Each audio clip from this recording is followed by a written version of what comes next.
Polling stations open at 9 and stay open till 9 tomorrow night. Nearly 2.5 million people are registered to vote, a record number. 7,000 disabled people have already made their choice, as have the islands.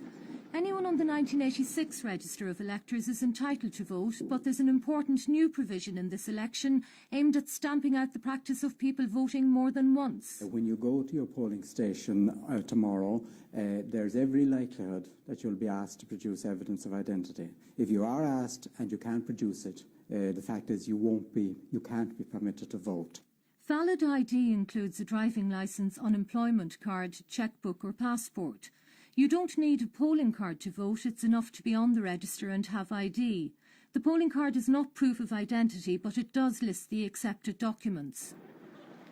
This is the first general election for 200,000 new voters. Now, the way to do it is quite simple. The ballot paper is a list of the candidates for your constituency in alphabetical order.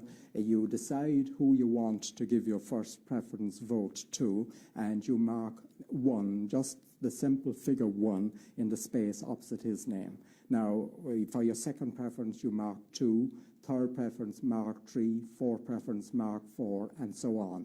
Now, it's up to you how many preferences you mark, whether you mark for a preference for everybody on the paper or only for a limited number, say the candidates of a particular party or series of parties, or you can even plump and just mark your first preference only.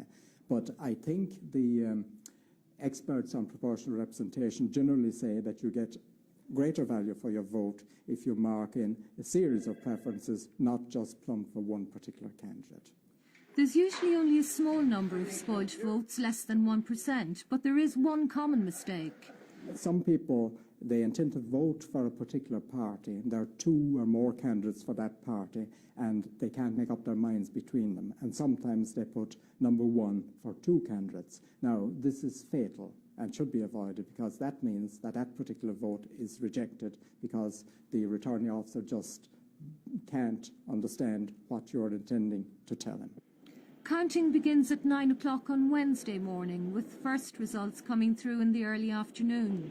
But soon after the first ballot boxes are open, tallymen will have a fair idea of who'll be taking seats in the 25th Dáil.